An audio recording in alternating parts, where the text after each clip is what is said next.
Bom, ontem, quando encerramos o Bandeirantes Acontece, já eram 2 votos favoráveis à decisão do Lewandowski, inclusive o voto do próprio Lewandowski, acompanhado pelo novato Cássio Marques, favoráveis à decisão do Lewandowski de entregar à defesa do Lula a íntegra daquilo que foi hackeado lá em diálogos de Sérgio Moro e também do Dallagnol, da turma da Lava Jato, mas também de outras pessoas, né? Porque se liberaram a íntegra, ali tem outros políticos que foram hackeados e tal, e houve autorização para que aquilo fosse usado, para que aquilo ficasse à disposição da defesa, não para que fosse usado. O próprio Lewandowski disse que ainda vão decidir se aquele material obtido de maneira criminosa, né, porque a inviolabilidade da correspondência, que é um princípio no Brasil que vem do Império, né, e que obviamente se estende às comunicações modernas, né, aos meios modernos de comunicação, inclusive o WhatsApp, esse tipo de coisa, ou Telegram, esses negócios aí. Então, o princípio se mantém. A modernização da comunicação, aquilo que nem se imaginava lá no século XIX que um dia seria possível, também essa comunicação moderna é alcançada por esse princípio que está solidificado, confirmado na legislação brasileira. Inviolabilidade da comunicação pessoal, não é? Só quem participa da conversa é que pode torná-la pública. E aí sim, há até uma decisão que não é antiga, uma decisão razoavelmente recente, de que quem participa da conversa pode gravar a conversa e usá-la legalmente. Não é o caso, obviamente, é um hackeamento, uma maneira criminosa de acessar e obter conversas alheias que ficaram registrados em algum aparelho, né? Então, segundo Lewandowski, ainda será tomada a decisão a respeito da possibilidade de utilização das conversas no processo legal. Então, a decisão foi meramente liberar. A Carmen Lúcia, sempre com alguns argumentos bem simples, né? Ela disse, bom, a justiça tem a conversa, a polícia tem a conversa, o Ministério Público tem a conversa, só a defesa não tem. Então, libera para a defesa, foi o argumento dela, né? O Gilmar foi além, como já se esperava, e atacou o modus operandi da Lava Jato, a maneira como o Moro conduzia as coisas, não é? Ele não tem feito outra coisa, aliás, seja com a toga, seja dando uma entrevista lá da casa dele, né? Ele não tem feito outra coisa, sempre que o assunto é Lava Jato, ele não faz outra coisa que não seja atacá-la. E não atacando erros ou até ilegalidades. E aí ele não deve nem atacar, ele deve punir, não é? Ele deve fazer com que o assunto chegue ao Supremo para que haja uma punição a ilegalidades. Ou irregularidades, ou pelo menos advertências contra deslizes, se ele achar que não foi uma ilegalidade, mas um deslize.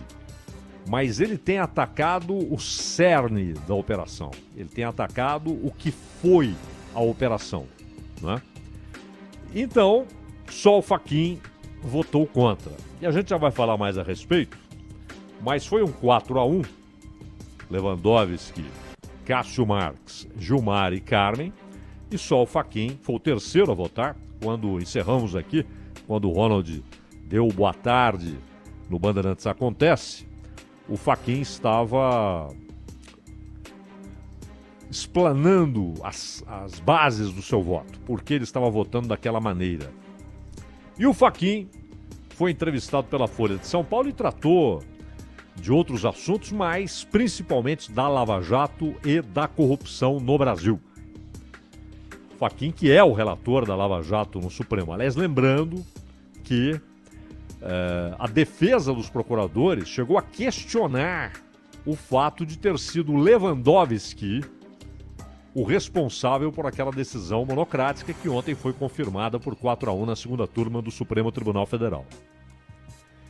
E interessante que tanto no voto do Lewandowski quanto no voto do Cássio Marx houve a afirmação de que não cabia aos procuradores apresentarem aquela petição. Que não eram eles os envolvidos, os atingidos, e que se quisessem defender a instituição, isso caberia à PGR, ou seja, Augusto Aras. Augusto Aras é que poderia ter entrado com aquela petição, não procuradores isoladamente, até porque não são eles que estavam diretamente atingidos pelas gravações. Não era o Sérgio Moro, não era o Dallagnol e outros procuradores cujas conversas foram hackeadas, né? Pois bem, o Fachin, ele afirma que o modelo de força-tarefa de investigações do Ministério Público produz mais resultados. Mas diz que a dissolução da Lava Jato pela Procuradoria-Geral da República não significa o fim da operação. Basicamente, o Fachin, inclusive, lá na frente, quando ele fala isso, ele cita, inclusive, ele fala que ele pede permissão para usar uma frase pedestre, não uma afirmação pedestre, mas não é pedestre, é uma afirmação do Deng Xiaoping, que a respeito de discussões ideológicas, né, quando ele começou a abrir a China, quando ele começa ainda enfrentando os maoístas, né, o Deng Xiaoping foi preso durante a Revolução Cultural e para ser reeducado, né, aquelas coisas da ditadura chinesa, vamos reeducá-lo e tal. E ele só foi solto depois, o Mao já estava morto, a camarilha dos quatro estava presa e o Hua Guofeng soltou o Deng Xiaoping e 3 anos depois ele faz essa revolução econômica na China. E ele dizia o seguinte, não importa a cor do gato, desde que eles caçem os ratos. E foi essa a frase usada pelo Fachin. Ele estava dizendo que não importa se é uma força-tarefa atrelada ao GAECO ou se é Lava Jato. O importante é que os resultados apareçam. É simples assim? Não. Não é. Se fosse assim, Dr. Fachin, o Aras não teria feito o que fez. É claro que a força da Lava Jato foi reduzida drasticamente com a decisão do Procurador-Geral da República.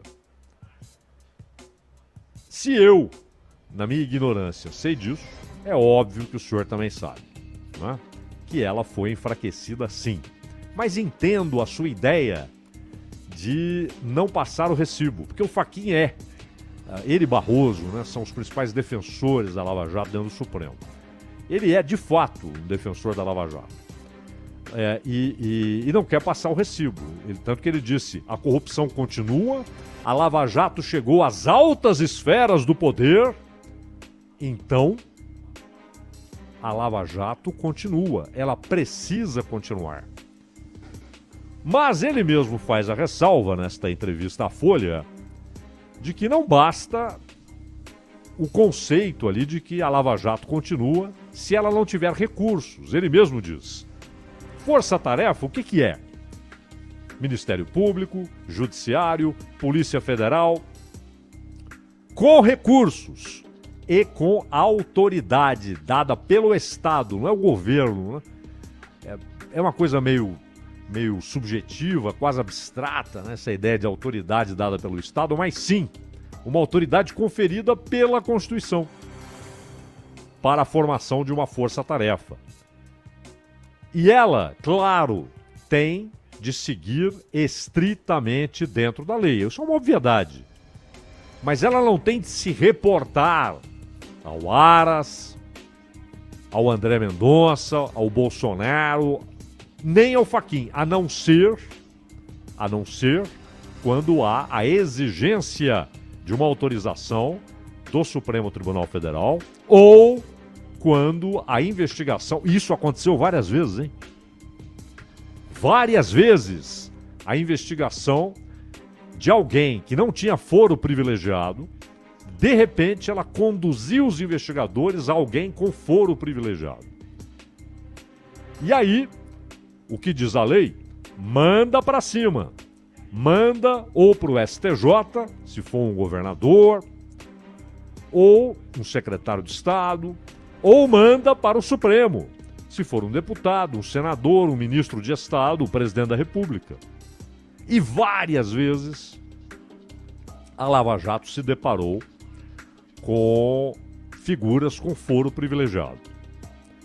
Chegou a ser acusada no Supremo, mas é uma acusação, por enquanto sem provas, de que ela teria avançado em investigações de figuras com foro privilegiado. O fato é que a Lava Jato, e aquele que a personificou mais do que outros, o Sérgio Moro, são detestados no Congresso Nacional. Rodrigo Maia disse que na frente anti-Bolsonaro ele conversaria com o Huck, com Dória, com Mandetta, mas não com Sérgio Moro. Não aceitaria estar à mesa com Sérgio Moro para negociar um acordo político. Mas se você perguntar para o hoje rival, claro, público e notório de Maia, que é Arthur Lira, ele também não quer saber de Sérgio Moro. O poder estabelecido, mas o Moro. O problema é que o Moro, depois que deixou de ser juiz, cometeu o erro de deixar a magistratura para ser ministro, um erro político, um erro de avaliação, um erro de estratégia. E cá entre nós, um erro até ético. Até ético. Porque ele não era um juiz tratando da Vale e Brumadinho.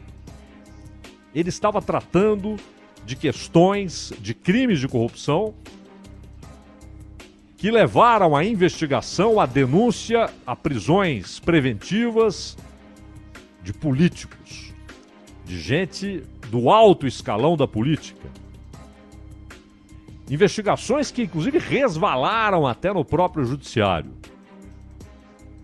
Então, ele deveria, por muito tempo, ter se mantido à margem de qualquer apoio político. E ao aceitar ser ministro de Estado, você, obviamente, está assinando embaixo daquele que ganhou a eleição. Você está dizendo, esse é um bom projeto, esse é um bom governo, eu quero estar nele. E depois que deixou o governo e saiu atirando à maneira de Sérgio Moro, né? Ou seja, tiros assim de veludo, né?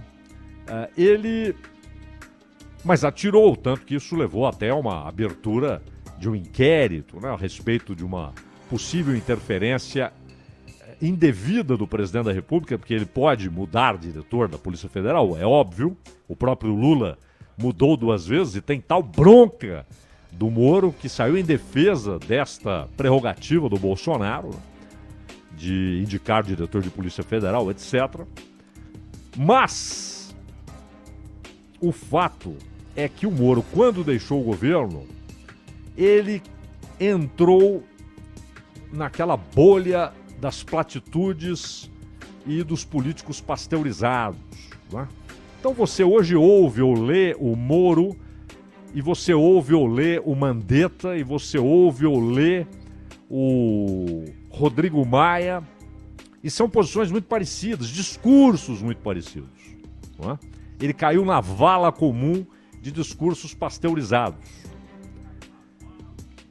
insípidos, lugares comuns.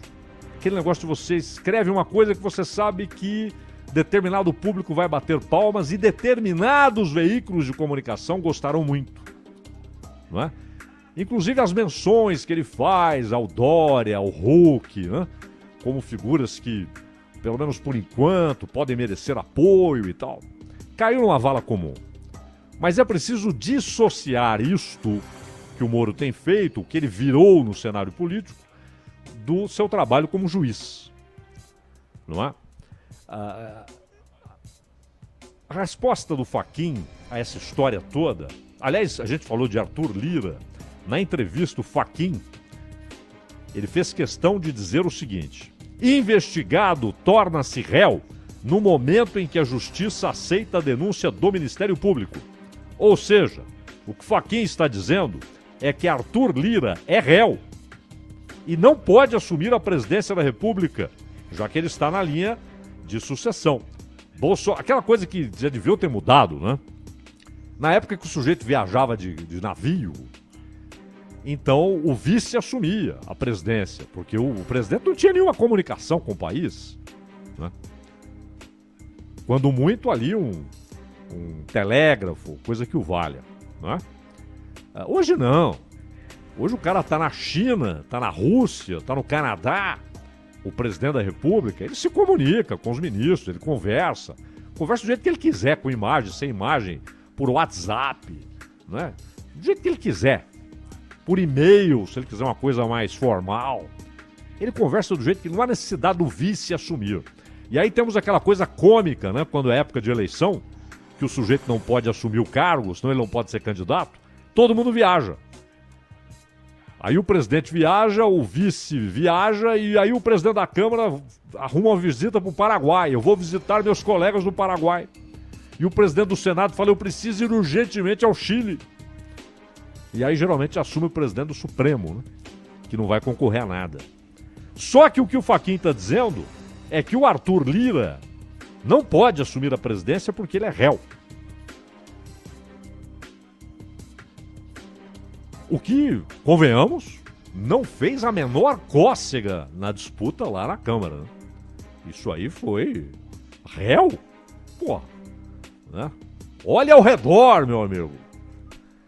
Olha ao redor e aí você vai entender por que há tanta raiva das investigações da Lava Jato. Esqueçam o Sérgio Moro. O Sérgio Moro cometeu ilegalidades? Que seja punido. Cometeu irregularidades? Que se anule decisões dele.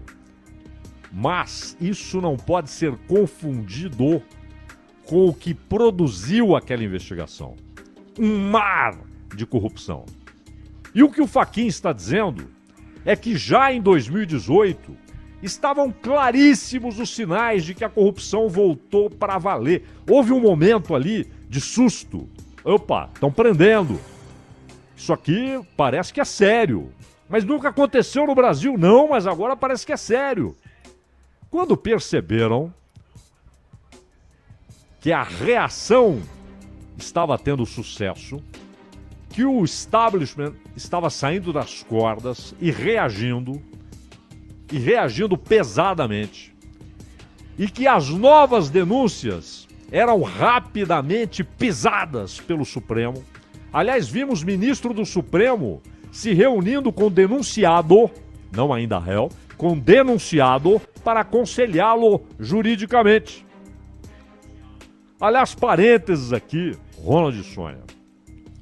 É óbvio que se um juiz atravessa o Rubicão, se um juiz atravessa os limites legais na sua lida com os procuradores, isso não pode ficar dentro daquilo que é normalizado.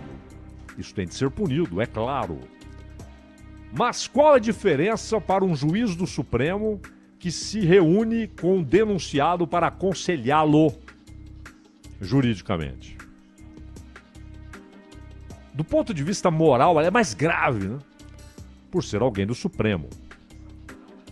E o Fachin disse que já no final de 2018 estava claríssima a volta do absoluto senso de impunidade nas ações dos corruptos. Eles recuperaram o sentimento, o senso de impunidade, a certeza de que sim, haveria barulho, uma denúncia, talvez até um ou outro vire réu, mas lá na frente tá tudo bem.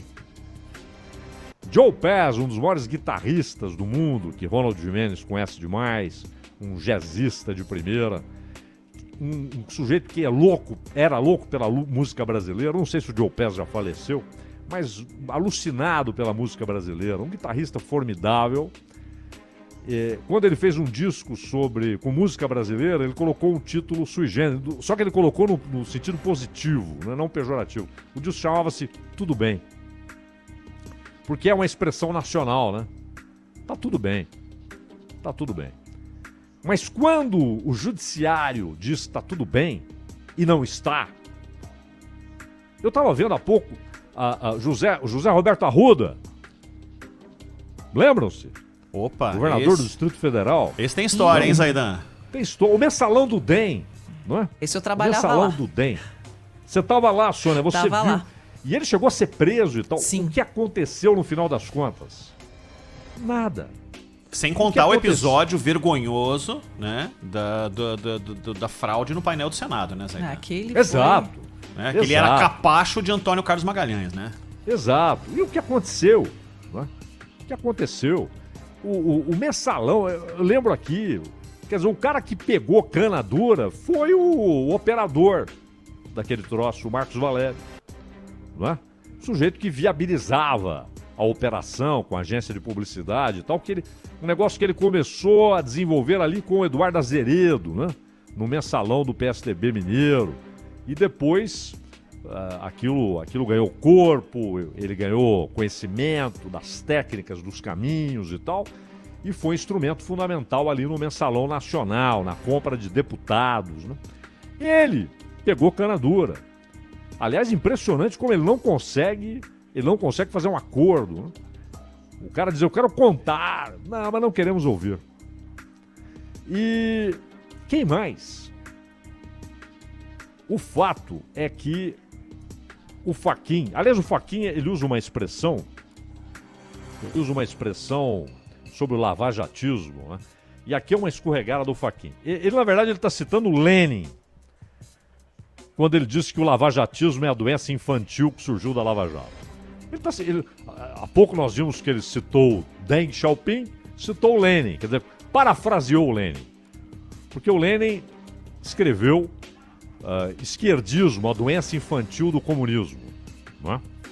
Era uma crítica dura do Lenin ao grupo Spartacus da Alemanha, grupo da brilhante Rosa Luxemburg, né, que morreu assassinada na Alemanha. E também uma crítica aos socialistas revolucionários russos. Aliás, foi uma militante dos socialistas revolucionários russos que atirou no Lenin, né? Quase o matou. E até hoje há dúvidas o quanto aquilo antecipou os problemas de saúde que levaram à morte do Lenin em 1924. Né?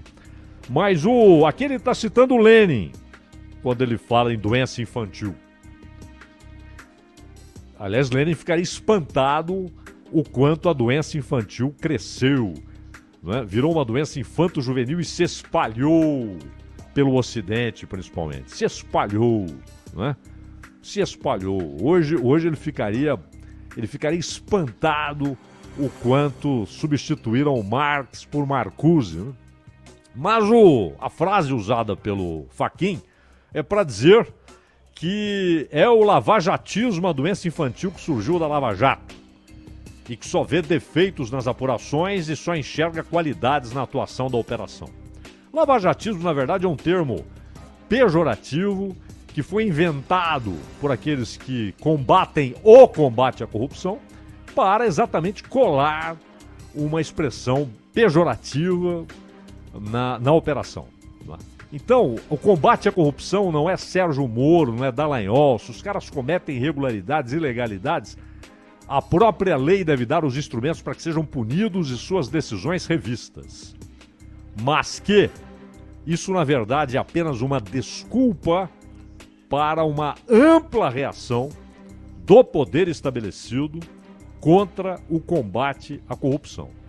E, por fim, só quero dizer aqui qual foi a reação do próprio Sérgio Moro, que eu achei aqui, está em vários lugares, mas eu estou com o texto aqui que foi publicado no Antagonista, e que diz aqui, o Moro está dizendo o seguinte: a Operação Lava Jato foi um marco no combate à corrupção e à lavagem de dinheiro no Brasil e, de certo modo, em outros países, especialmente da América Latina. Sim, vejam o que aconteceu no Peru. Olha o efeito dominó da Lava Jato no Peru, colocando fim, disse o Moro, à generalizada impunidade desses crimes. A Operação Lava Jato, continua o Moro, foi um trabalho institucional, envolvendo todo o sistema de justiça e órgãos acessórios. Também exigiu uma grande dose de sacrifício pessoal dos indivíduos que nela atuaram. E aí, a reação direta. Lamenta-se que supostas mensagens obtidas por violação criminosa de dispositivos de agentes da lei possam ser acessadas por terceiros, contrariando a jurisprudência e as regras que vedam a utilização de provas ilícitas em processos. Nenhuma das supostas mensagens retrata fraude processual, incriminação indevida de algum inocente, sonegação de prova, antecipação de julgamento, motivação político-partidária, quebra da imparcialidade ou qualquer ato ilegal ou reprovável, foi a reação do Sérgio Moro. E a defesa do Lula decidiu não utilizar, essa já é de hoje, hein? Decidiu não utilizar as mensagens de procuradores na ação que está no Supremo, em que Sérgio Moro é acusado de ser parcial.